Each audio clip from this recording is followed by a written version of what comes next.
My husband fell asleep at the wheel and we went off the road at 75 miles an hour. We both thought in our minds we're going to die. You had this big event happen. And in that moment, you got crystal clear that your husband is your rock and that he's steady and he's there. That was that moment for you that a total shift happened. It was thinking about, well, what's really important to me, that I have to ask for kisses and hugs when I want them? Or is that really that big of a deal in comparison to we all almost just died? It just put everything into perspective. I realized that I could still be me and be in this relationship. And I stopped trying to make him be my everything for everything. This is season 3 of the Your Neurodiverse Relationship podcast, which is for adults in all kinds of neurodiverse relationships, not just romantic partnerships. I'm your host, Jodi Carlton, and I've spent close to 2 decades growing in my understanding of how our different brains influence the way we understand and relate to each other. Through the years, I've helped several thousand people understand themselves and their loved ones. This podcast is a place where I come together with others to talk about their journeys. I've got a great lineup of guests talking about things like masking, traits of neurodivergent folks, traits of neurotypical folks, what kind of things cause difficulties in our neurodiverse relationships, but also some of the wonderful things about our neurodiverse relationships. Also, this season is a video cast where you can enjoy watching on YouTube, or you can listen to us on the podcast like you have before. If you're really enjoying this podcast and if you've gotten something out of it, please leave us a review, because reviews really matter. And we want to get this out there to as many people as possible so they can benefit from it just like you. If you're watching on YouTube, be sure to subscribe so you'll get notifications of upcoming podcasts and other videos that I post there as well. Welcome. What will we talk about today? Hello, everybody. I just wanted to say today is the last episode of season 3. And I just want to thank all of my guests again for sharing with me the most personal parts of their lives and their relationships. If you haven't listened to all the episodes, I encourage you to go back and listen. I'm still deciding how I'm going to structure season 4, but I've got some ideas about how I might go about it. And if any of you have any ideas, just reach out to me at gethelp@jodicarlton.com. In the meantime, be sure and check out my YouTube channel, which has several hundred videos and playlists for you. Lots of great stuff. I also want to give you a trigger warning for today's episode. It's a longer episode because my conversation with Kristen was just too important to break into 2 parts. She shares some pretty traumatic things about a car accident that her and her family were in last year. I want you to know before listening that some of the things that she shared are a little graphic and could be upsetting to some of you. We have a great conversation, though, about the work that she and her husband have done before this accident and since that has really changed the entire trajectory of their relationship. It's a great episode, and I hope you stay tuned in. I'm really happy to have my next guest. She is a neurotypical wife in a neurodiverse relationship, and I'm just going to turn it over to you, Kristen, to introduce yourself and just tell our listeners a little bit about your journey. Thank you. I'm a neurotypical, and I've been in a neurodiverse relationship now for about 15, 16 years, and didn't officially know that it was a neurodiverse relationship until about a year ago. The journey really started with our kids. I have 2 children. They're 10 and 12 now. Our daughter, when she was about 7 years old, we noticed that there was some things with her with sound sensitivities and with textures, food and water touching her ears, and then some just odd behaviors at school. We had her tested and she ended up being diagnosed with high functioning autism. And when our son got to be about age 7, 8, we started to notice that he was having some things with him, and his primary diagnosis is ADHD. Just recently, we got a diagnosis of autism as well. I would say it was a couple of years ago, back in 2021, we were really struggling with our marriage, with getting along. I'd always suspected that maybe my husband was on the spectrum just because both of our kids were, but didn't really spend a whole lot of time dwelling on it. Mm-hmm. But really started having issues with affection and communication. I was feeling very isolated and like I just didn't fit anymore. As that was happening, we then had a traumatic event with our son back in 2021 when he was 8 years old. He had a reaction to a medication, psychiatric medication. I'm actually a psychiatric nurse. I've been a nurse for 18 years now. My specialty area, my passion is psychiatric mental health. When it's your own kid, your own family, some of that kind of goes out the window. But I was happen to use my de-escalation training and restraint training on my child. So I ended up developing PTSD from that. And I still struggle to this day. That event really started to make things really spiral downward for me and with my husband. I just was in a dissociative fog for a good solid year. And being in that state, our communication, everything just started to fall apart between us. We tried couples counseling and we did that for quite a while, maybe a year. But when we would go, I would always leave feeling awful. I looked like I was a crazy person that that couldn't handle stuff or was just all over the place. We didn't have any conversations about neurodiversity or anything. I know in some of your videos you've done, you talk about how couples counseling can actually do some damage. It did make things worse. And from there, we just continued to try all sorts of things to try to make it work. We even went so far as moving. Things got a little bit better for a while. He was really trying hard to step up and do what it was I was asking of him for affection and attention, but it just didn't hold very well. And so that's when I got desperate. I was desperate and I started looking on the internet for anything. That's how I ended up coming across your website and the things that you do. And it was just, oh my gosh, this exists. We need this. So my husband has always been more than agreeable to going to therapy, going with me, doing whatever that I asked of him. We started working with you, and it was very eye-opening from the very beginning. I went into it thinking that I didn't know what we were going to get. I was like, what is this coaching? What is this going to really do for us? I struggled at the beginning. I had a lot of codependency issues. I have a lot of trauma in my past, in my childhood, that makes my PTSD actually complex PTSD. So I have CPTSD, and abruptly started seeing that this work that we're going to do with coaching actually isn't really about us, but it was more about me and looking at myself, figuring out who I was and what I brought to the relationship, what I had in my backpack, as you call it.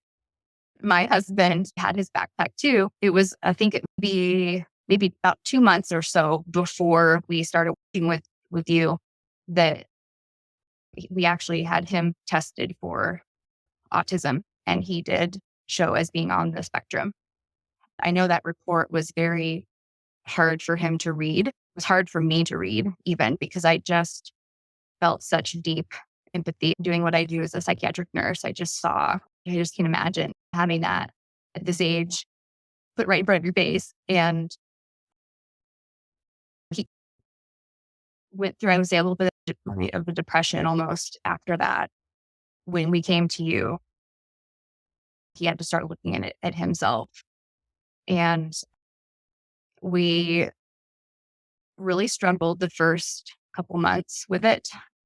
We did 2 rounds, and it wasn't until close to the end when things started to change.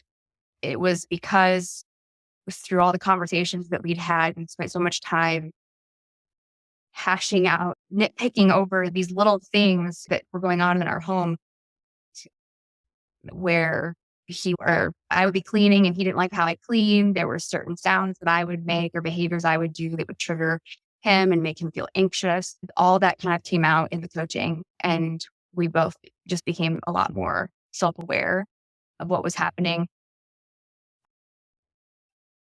It was like a light bulb went off one day. It took a while, but realizing what his capacity was, who he was, and what he brought to the relationship, I had to decide, is this the life I want and who I want to be with these limitations and these capacity issues?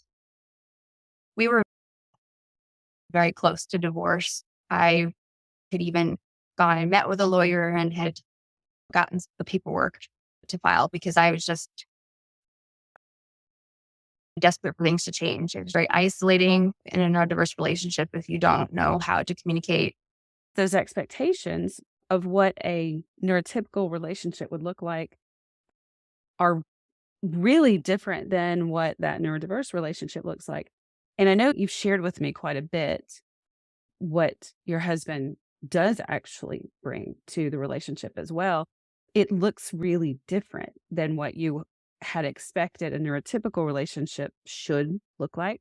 So there are things that you're recognizing. I think it would be helpful to some of the listeners who do feel like they're in that place of, I have to do everything. I'm doing it all. I'm carrying the whole burden of our relationship. What do you Mhm. see him doing? He is often brings himself to the relationship and he is pretty predictable. He's my steady rock. He's the steady rock for our family. He will do anything for us. We just have to ask sometimes. And that was where before I, I was expecting that you just pick up on that stuff. You can read into things. You can see that they look stressed or have little conversations about things that are going on. Those just don't happen in our relationship. But I was expecting that. I was taking that as a personal, he doesn't love me. He doesn't want to Doesn't be with care. me. He doesn't care. He's not interested. And that's just not true. I have to bring it to him. If I'm struggling or upset about something, if I go and bring it to him, he will sit there for as long as I need him to, and he'll listen. I have figured out just knowing what his special interests are, like with work. He's very talented with leadership management type things. Sometimes if I can take my problem and spin it a little bit and put it into context of what he does for work, he really lights up and it has been so helpful to me. He's been my counselor sometimes when I have work related issues or interpersonal problems. I've heard you say many times that he's my steady rock. You just described really intensely traumatic journey. I want to circle back and talk about that some more because I know that there are people here who are going to relate to your journey. And something that you've repeated is how you had complex PTSD yourself from all of that because of the emotional toll that it took on you, the impact on you emotionally. And then your husband being that steady rock with not nearly the emotional experience that you're having. How has your perspective on that changed from when earlier on you weren't seeing that emotional range in him? Well, how's your perspective changed on how that contributes to your relationship? I would say, again, I have this mindset now of we can't expect one person to be everything and to do everything for us. There's a lot of things that are just totally outside of his capacity. And that's not even just for neurodivergent people, it's also neurotypicals is the same thing. So I just started realizing, okay, what is it that he brings that's the most important to me? And it was just that. I'm like, man, he's been there the whole time. He's never left my side. I've gone through major depressive episodes over the years. And He was there. I just didn't know how to communicate with him to get what I needed. You were feeling these really intense emotions and you weren't really seeing that reciprocated as much in him. He was showing Yeah. up for you, being there for you. And you were feeling these intense emotions, but not really seeing it in him. How has your perspective changed about your own emotions? What did you think about yourself and your own emotional reactions to all of this versus now? Yeah. My emotional reactions, I was taking a lot of things personally, and that just wasn't the case. I just really tried to give the benefit of the doubt. So with my emotions, bless him for how he's been able to help me and stay with me over the years. 'Cause it's hard. It's hard sometimes being with him. I know it's hard for him to be with me sometimes, but that's just part of being in a relationship. I would say now I honestly have less intense emotional reactions to things that he does or doesn't do because I'm able to pause. All this work that we did with the coaching, it gave me this pause button where I didn't have it before, where he would maybe not make eye contact with me or speak to me. He would disappear for half an hour when he would get home from work. I would react very quickly to that in the past. Intense emotional, just feeling like you don't love me, you don't like me, you don't want me. But now I could just hit pause and be like, wait a minute. I know he does. I already know he does because he's here. He showed up. We've committed to each other, and I just can let a lot of things go. There are two things that I'm hearing there. One is your emotional response to him, the misinterpretation, that misinterpretation of meaning, of Yeah. what does it mean? So you've realized over time, you've come to a better, clearer understanding of what it means. And that it doesn't mean he doesn't care about you, it doesn't mean he doesn't love you. But the other thing too is not just emotional reactions to him, but just to life and to your children. Was there a point where you felt like your emotions were too big, but now are you more accepting of having those emotions relative to him? Does that make Yeah. sense? It was because I just don't feel judged. I'm trying to remember how I came to that because there wasn't anything specific, or like we didn't have a conversation or something about that. I just no longer felt judged for being myself. I Yeah. almost gained some self confidence, and this is me, and I don't have to change who I am. I can change some of my behaviors, things that I do, but I don't have to change me or who I am. I like who I am. This is me. It's back to who we are. And having those codependent traits that you mentioned before puts you in a position to try to accommodate and please him, with him being someone who has a much narrower emotional range and not really the ability to understand yours because it's just on a language he really speaks like you do. There was that pressure for you to become less emotional, more like him, emotional, and so your emotions are gonna feel out of control. Some of the work that he did was to learn that you are who you are, and he is who he is, and that it's okay, that you're not supposed to be like him, and he's not supposed to be like you. He isn't judging you for your emotions because he now realizes that language is there for you, and it's not a language he speaks. That's a major shift I saw for the 2 of you. Yeah, I would agree with that. I think I should don't know how it happened, but it did. There is one event that happened that I haven't mentioned that I want to share. We stopped picking on these little things and just started accepting who we are. Once we did that, we stopped arguing about who we are. Something that happened to us that is going to be very unique, that not all listeners are going to be able to relate to, but that I think is significant was we had our final call with you at the end of November. My mind shift had already started to happen, but wasn't fully there yet. We were getting along better in December, and our family was going to go to Disney World, and we were leaving on Christmas Eve day. We were traveling with another family of 4, but we were in separate vehicles. We were trying to beat the snowstorm, and we decided to drive down to Kansas City to try to catch a plane down there so we could still make our flights to get to Disney World. And on the way, it's 1 o'clock in the morning. m- My husband fell asleep at the wheel, and he's never done that before. But he fell asleep at the wheel, and we went off the road at 75 miles an hour. We both thought in our minds we're going to die. And that's when the car went airborne, from what we understand, and my husband blacked out. We think it was probably because the airbag hit him.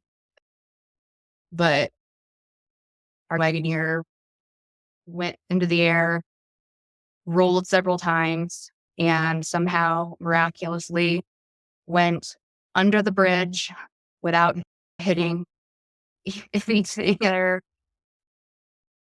One of the wheels came off, and then the emergency lights came on, and things were all cloudy and smoky in there and stuff. And I just immediately looked into the back seat of the car. Our 2 kids are back there. My son was laying on his side a little bit. He was still in a seatbelt. His eyes were open, and he was looking straight ahead, and his eyes were fixed. And I thought he was dead. So I jumped up, got into the back with him, grabbed him. My daughter with autism, she started like, "Mom, what do you need?" Luckily, the car had the automatic crash detection. I'm sitting there trying to hold my son, and I hear this phone ringing, and then I hear 911. What is your emergency? And I'm like, so we started telling them where we were, and my daughter got her phone out. She's looking on the map to see where we were. My son started to come to. His head was bleeding. I was holding pressure on his head. It was within minutes that help arrived. They had to cut us out of the car, and they took my son and I to go to the hospital in the ambulance. My daughter was able to walk away. My husband was also able to walk away. He had the worst bruise I've ever seen in my life as a nurse. The entire side of his body was black from the airbag. But we get to the hospital, and I just remember crying and screaming that it was my fault, because I actually had been driving first, and I had gotten tired, and I asked to switch with him. And we did. We stopped, pulled over, switched, and it was within minutes after we then crashed. So I was hysterical about that. Didn't know if my son was okay, whatever. And I just remember my husband came in, and I'm laying there on the gurney crying, and he just comes over and he just starts petting my hair. He didn't say anything, and I looked into his eyes. This is where I'm supposed to be and who I'm supposed to be with. And we walked away from that. We were discharged from the ER within a couple hours. I went back to the crash site, and the highway helpers couldn't believe anybody even survived. But we were encased in airbags, and just the whole car was torn apart, front end, back end. What was left was the cabin where we were. And seatbelts save lives. It really do. Hmm. I've been praying and asking God to give me a sign, anything, something that would help me make my decision. Am I supposed to stay, or am I supposed to go from this marriage? And it was like instant after that crash. It just was like, this is where we're supposed to be. That inexplicable bond. I saw my husband, he was my rock. I didn't have to even say anything. And that's how he always is, even day to day. He doesn't have to even say anything. He just shows up. And that's good enough for me. So God gave me the answer I was looking for. So, I want to talk about that. But first, I want to say that's the second time I've heard you tell that story. I still get chills. I'm getting chills sitting here listening to it. How terrifying and traumatic. Your family's already been through so much. It's such a common thing for partners in neurodiverse relationships to be in a place where they're really trying to decide, do I stay or do I go? You were in that place, and so many people are asking God or the universe, whatever they believe in, for some kind of sign or some help. What I really want to highlight in your experience is that you had this big event happen. And in that moment, you got crystal clear clarity that your husband is your rock and that he's steady and he's there and he was by your side in that moment. That was that moment for you that a total shift happened. And you've both shared with me since how your relationship, and it wasn't just you. It's not just a matter of, okay, a neurotypical partner has to make this decision. You both experienced that. You both lived through that moment of, I almost lost my wife. I almost lost my husband. I almost lost my family. And it was just as big of a moment for him as it was for you. And I also want to just say that other people have similar experiences, not as big and a horrific car accident, but so many people do get many signs that their partner isn't there for them. Sometimes they may get other types of signs that their partner is there for them, that they are going to be someone they can ultimately count on, that they can be safe when it really matters. Yours was a really big one, and I don't wish that on anybody. But I want everybody listening to stop and think about paying attention to when you get those signs. And I'm not really speaking in supernatural terms necessary, although for some it's a faith type experience. But are there moments when you realize your partner doesn't have the capacity or doesn't really have the intention to be there for you? And it's important to pay attention to, do you have that from your partner or do you not? And that's the deal breakers that I talk about. Being safe with your partner is one of the most important deal breakers for any relationship. I know for me personally, in a much less traumatic way, I've realized that the partners that I had were not safe and that I couldn't be safe emotionally, physically. I had to be willing to recognize the sign. You had that experience where you had it, it was crystal clear clarity and you recognized it, you saw it, and it was something really new in your backpack at that point. It was a life altering something. like I said, the the whole vibe and the feeling, the whole tone of our home just changed. I could have just lost my whole family. It was thinking about, well, what's really important to me, that I have to ask for kisses and hugs when I want them? Or is that really that big of a deal in comparison to we all almost just died? Um, it just put everything into perspective. After the crash, when I talk with people about our relationship, I often refer to before the crash and then after the crash, because we weren't even the same people in a certain sense. We were calmer, more tolerant. The connection was always good, but it was starting to break, but it hadn't broke yet.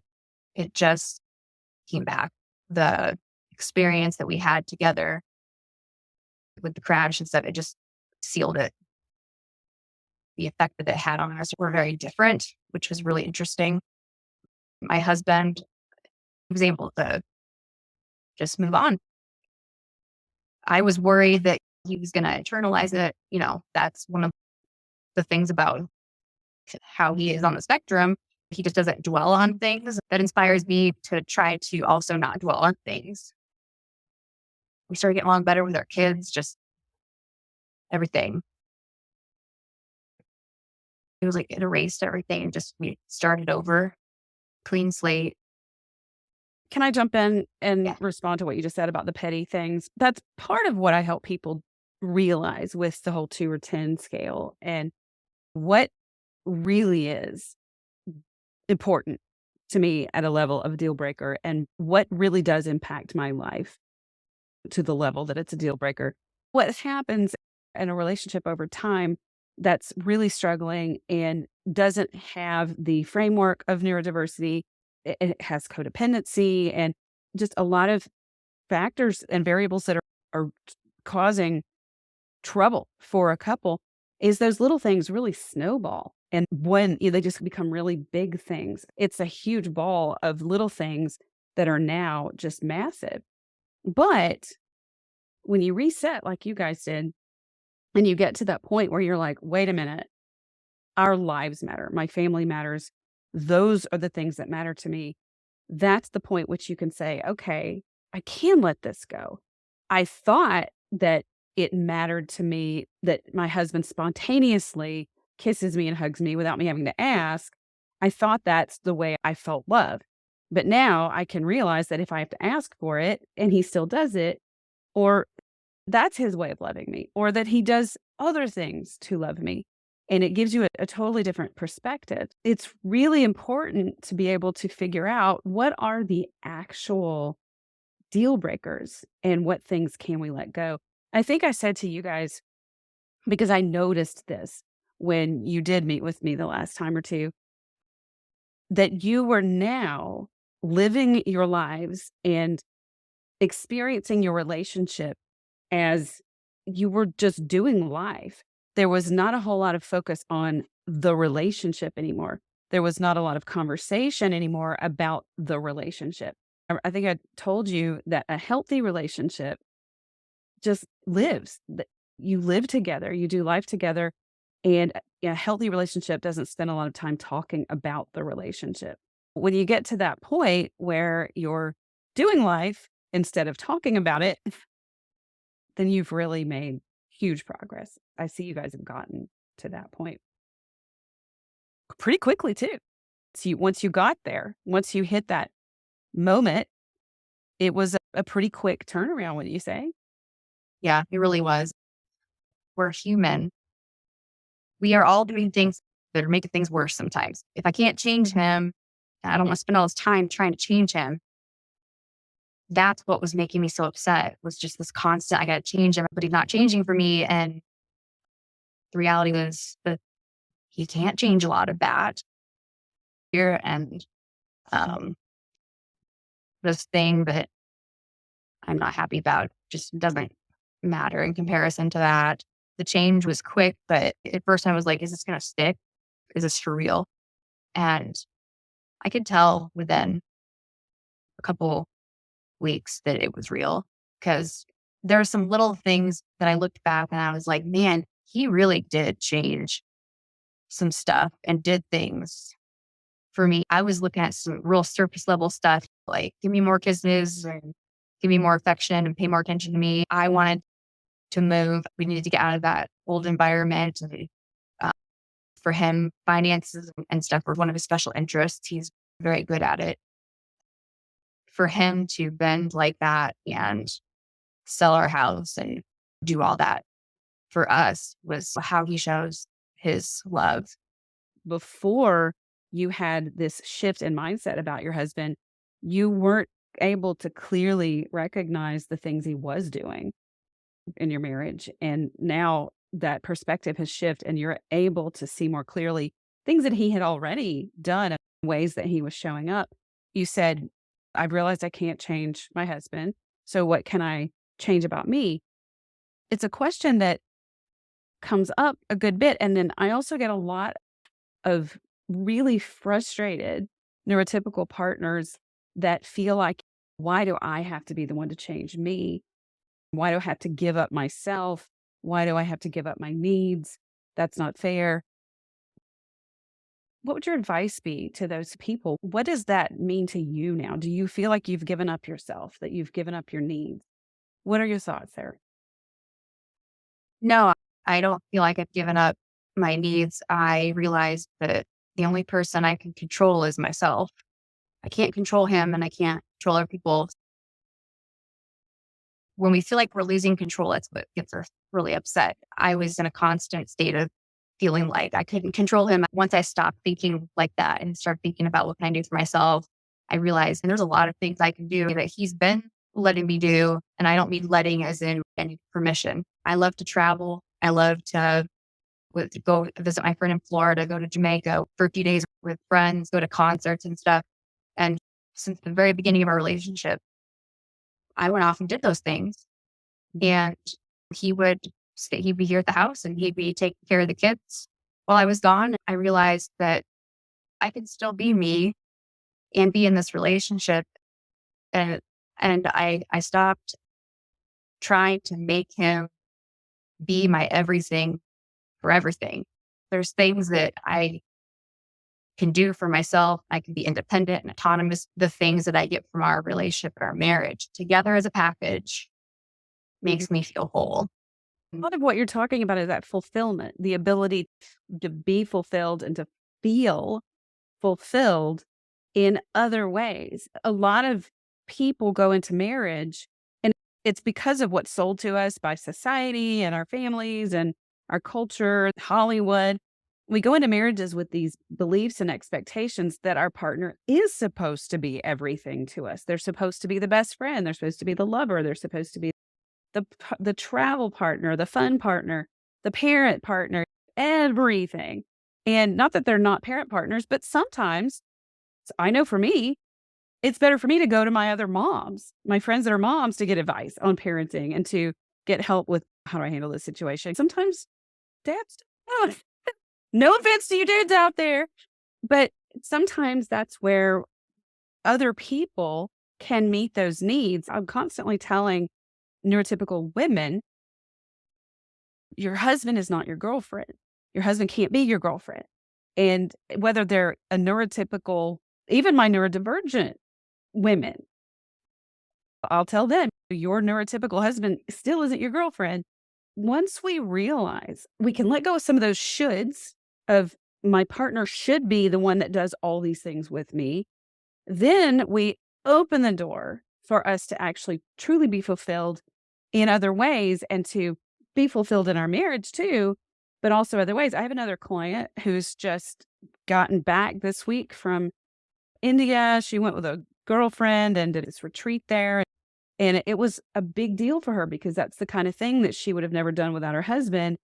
She realized I can not only do this without him, but he and I both will be happier for it. And it was a wonderful experience for her. When we first started the coaching, I got to the point where I felt like I had lost myself. And then I tried for 15 years to make myself fit into his world and accommodate and become this person that I was trying to be like him. In the end, that just wasn't sustainable because It's not I you. lost myself. As traumatic as it was, like the stuff with my son and the PTSD I had after that and what I went through for a year after that, it brought me back to myself. I realized the old me was still in there, always was. And my husband was still okay with it. He still loved me. I realized that there was bits of me all along that I still hadn't held on to. So like the traveling, going out with girlfriends, I was going to school online. I love studying, doing stuff like that. And he always supported me in all those things. That was one of the ways that he showed me that he loved me. It was also one of the ways that I still held on to who I was. I had gotten to the point where I felt like I'd lost myself, but then I found myself again. And now just the strength I feel when I think about I can do anything I want within reason. But yeah, I can do anything I want. I don't have to ask anyone for permission to do certain things. Some of it was from my upbringing and my traumatic childhood. I had this view, this very skewed view of what a marriage looks like, what love is. And that's something I'm still working on. I've been working on for a very long time. But those things were all influencing how I was seeing our relationship. So I was putting our relationship up next to that. And that it was not meeting my expectation. Well, but the Mhm. expectations weren't even realistic. And like I said, the car crash was unique for us, but it was just like a reset. We could start over. And one of my favorite things that my husband said at the end, this was the first time since we'd moved into this house. We've been in this house for almost a year. It was the first time that he felt like it was home. Yeah, he did say that to me. I remember that. That gave me chills. It gives me goosebumps right now because that was big for him to share something like that. That meant a lot to me. I was like, when is this going to end? This PTSD cycle I was in, because it went on for 2 years, Mhm. uh, where I just in and out, depression, anxiety, and like, when is it gonna? It ended with the car crash. I want to also just acknowledge that your challenges didn't end with the crash. That maybe challenges with your husband shifted significantly. Let's circle back to parenting because that's something that so many people here will resonate with being parents because so many people, just like you, recognize or realize eventually that a partner is autistic when a child is diagnosed or through that intervention process. And that's similar to how you discovered it. But that also means that a lot of neurodiverse couples are parenting neurodivergent kiddos. And there are varying degrees of seriousness and scary things that we go through as parents. I've lived some of the really terrifying things that we go through with special needs kids as they're growing up.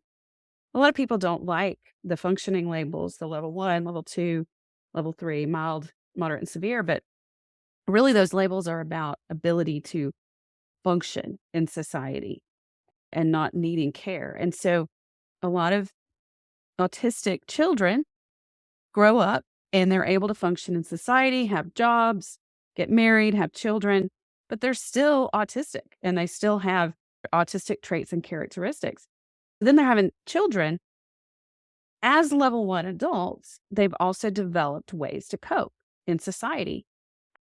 Oftentimes, they still need more. They need extra. That's why they come to people like me or to therapists because there's still a struggle with executive functions and social skills. There's always a learning process that never stops.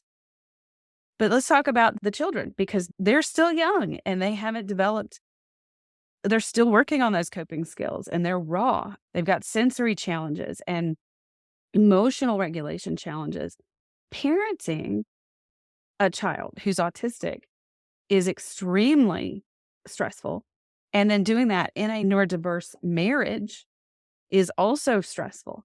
So, in what way have you seen that shift in terms of the way the two of you parented together before you really had this framework of neurodivergence? And then also before this reset, how have things changed now as the two of you parent together? I think I applied how I felt or what I saw my husband as being to me. So the rock, even though he has some capacity issues and struggles with certain aspects of parenting, he's a rock for them and he's a role model for them. I started seeing, I'm like, look at all the amazing things that he has done with his life. And he had autism and didn't know it the whole time. I just felt like I want my kids to know that, to see that you can do amazing things. I tell them autism or ADHD, whatever they have. I know they're labeled as disabilities, but they're really more abilities. They have special abilities that other people don't have. And we need more people in the world with autism. because they see things and patterns and stuff that I can't see. Mhm. They're doing jobs and stuff that somebody like me can't do. I'm a feeling person. I'm a nurse. Carrying hands and feelings, all that. I think with our parenting, the boxing gloves came off. We stopped. We just really thought about what these looked like in front of the kids. We were doing the parent coaching thing through Impact Parents. They talked about the tone of the home. We had together decided that was our thing we were going to really try to change. And once we did that, the volumes of the voices went down, the yelling got better, just the working together, and I saw the respect change Mm. rather than mom's disciplining the kids again, and dad's just sitting there not saying anything. My husband would support. He might speak up or say a little something like, you need to listen to what your mom is saying, or don't talk to mom that way. The whole thing just shifted to really thinking about how much of a role model he is. He's who I want to be with. He's still the same person that I fell in love with for all the qualities that he had. I didn't want them to have this story written that I bailed because I couldn't handle it or something. Now, that's not to say that other people don't have serious struggles and things going on in their relationship. We didn't have nothing like physical abuse or anything like that. But I just wanted them to see that people with autism can do anything that anyone else can do. I love that you are bringing that up about how you have 2 autistic children and they have an autistic dad. And I love that you are really focusing on how they can grow up and do amazing things with their lives too, and how he's a role model for them. And your relationship didn't have toxic characteristics and abusive characteristics. That's really key. If that's there, that's a destructive thing that's very difficult, if impossible, for any couple to come back from. But I love the way you are seeing this whole idea of autism from a different perspective. A lot of people really struggle with that because they love their children and they have autistic children or children who have other types of neurodivergences like ADHD or learning disabilities, and they want the best for their children. But what they don't realize sometimes is that in their mind, that means becoming more like the neurotypical expectation when they grow up, and they're hoping for that for them. But in reality, when we embrace the wonderful things that there are about autism, we need autistic minds. We need autistic people. Some of the greatest minds of all time have been autistic. When we embrace that and stop trying to make them neurotypical, it just changes our whole perspective. Going back to your expectations when it comes to parenting, there are just certain things that I know because you've shared with me have learned how to tag team in a different kind of way, where there are certain things that you just recognize now, well, that's something that mom does that better. And then there are certain things that dad does better. Once you realize we don't have to both do it all and we're not both going to be good at all of it, then you're truly partners at that point.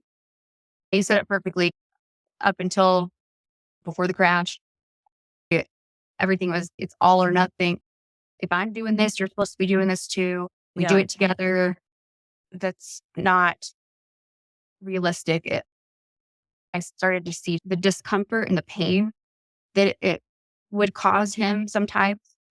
I didn't ever think of it like that. A good example I can give of what you were saying about how tag teaming things and whose strengths do we need to use right now in this situation? We were able to hit the pause button, but very quickly make a decision. I know this is not your area. I'm going to take over and I just need you to do this so that I can do that. Our son had a mental illness crisis about a month or so ago and needed to go to the hospital. And that whole situation is very anxiety provoking for my husband, as it would be for probably a lot of people. For me, it's like second nature. I just know being a nurse and stuff, I could see the discomfort when I started saying, okay, we gotta drive him down. What are we gonna do with the dogs? And what are we gonna do about our daughter? And this and that. I saw it on his face and I was like, I think is outside of your capacity, like we talked about. And I just need you to trust me. I'm gonna do this and I'm gonna make the decisions. I'm gonna do this stuff with the medical. And I just need you to stay here and take care of our daughter and the dogs in the house so that I can just let all that go and then just go be with him. And we did that. And it was just night and day from the first experience when our son was hospitalized 2 years ago. I was able to go down to the hospital with him and I didn't really worry or even think about anything at home because I knew it was taken care of. And that's where playing to each other's strengths. I know his strength is being the rock, staying there. I knew I could count on him. I sent him a checklist a couple times. He did them all. Actually, we do a lot of that now where he had said, it'd be easier if you just give me a checklist of stuff. I used to run around upset. Why aren't you just doing this? He didn't see or didn't know that he needed to do it. So checklists have been very effective for us. We're still a team. Really? It's not about having to do it by yourself. It's about figuring out which one of you has a strength. In that situation, you had a daughter who had needs too. You had a daughter who needed to be attended to. He was able to do that. He was able to go and be that rock with her.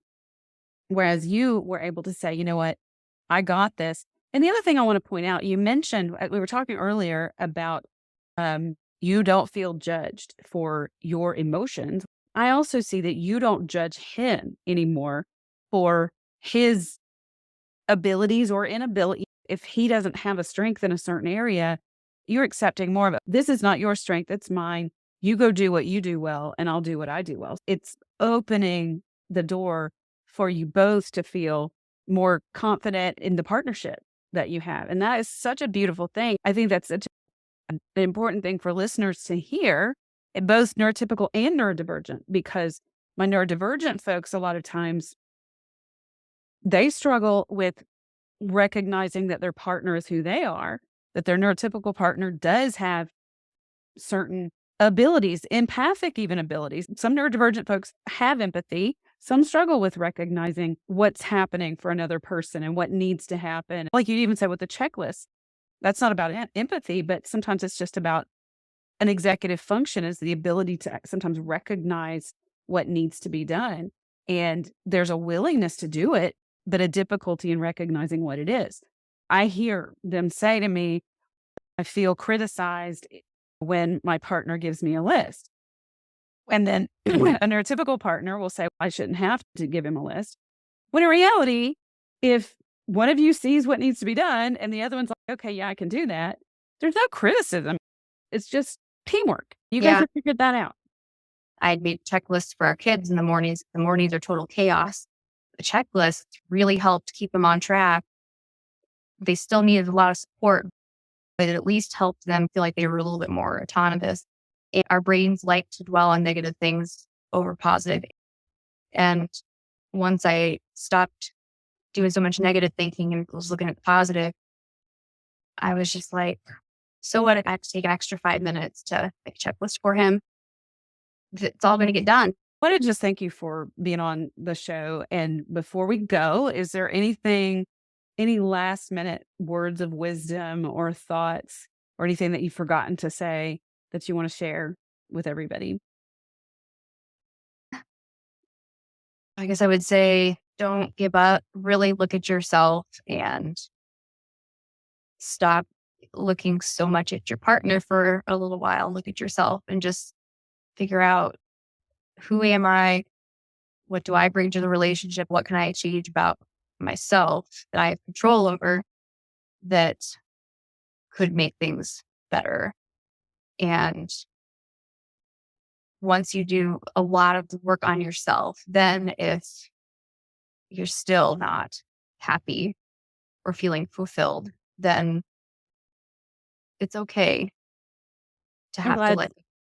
I'll just second what you said because I remember when you said it to me and it's something that so many of my neurotypical partners express anytime they've worked with me, and I get feedback from them, is there's so much emphasis placed on the neurodivergence, the autism, that a lot of neurotypical partners don't realize how much they're a part of that relationship, that it's dynamic, it's interactive. There's not just autism happening to the relationship. You are bringing all that stuff that's in each of your backpacks, which is, by the way, in my communication program. Check it out, crack the communication code. But that's what you bring. That's what you show up with. My neurodivergent folks know that there's going to be a lot of work on themselves. They're ready for it. But my neurotypical partners are like, oh, I need to what? We're going to look at you too. You mentioned the negative thinking. It's not about shaming. It's not about guilting. It's about understanding and self-awareness. We think we know ourselves until we really start looking into ourselves. One of the questions I ask people is, what do you believe? Why is that? And why is that? And why is that? I'm going through that with another couple right now. And my neurodivergent partner actually was talking about gender roles and what he came into the marriage with, some beliefs about what a wife's going to do and what a husband's going to do. And he said, I'm realizing that those roles are in there, but intellectually, I know that doesn't make sense really. But it's like he's still responding in the relationship to his wife and expecting some of this stuff that's just in there.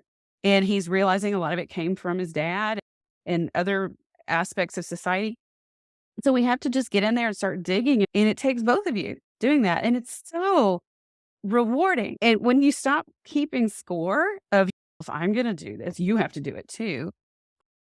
If you can stop keeping score and just say, you know what, I'm going to do this for me because this is going to improve my quality of life no matter what, whether it's in this marriage or with my friendships, even with my children. It just improves your overall quality of life. Once you've done that work, you can only then really look at your partner and your relationship and understand it clearly, because you've got to really understand yourself. We didn't do that work when we were younger and figuring out who we're going to marry. Nobody taught us to do that.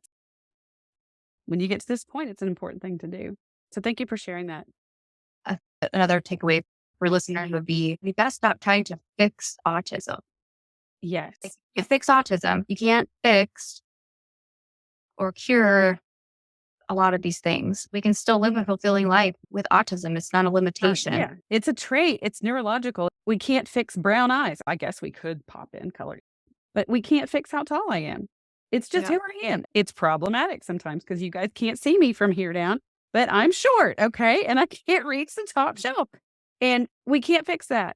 Thank you so much again. I appreciate you being on. And I know your husband's probably not ever going to want to, but if he changes his mind, he can, but I know he probably won't. And that's absolutely okay. Tell him I said thank you for sharing you with all of us, though. And I do appreciate that. Yeah, he was very supportive. He's totally fine. He just doesn't want to be on camera. I know. I understand. And that's a wrap, folks, for season 3 of the Your Neurodiverse Relationship podcast. Thanks again to all my guests who shared so much about their lives and introduced us to new mindsets and new ideas about neurodiverse relationships. Be sure to visit me online at jodicarlton.com for all the courses and other resources that I have available to you. And of course, if you're interested in working with me privately, just reach out to us at gethelp@jodicarlton.com, or you can reach out to us through the website. Until next time.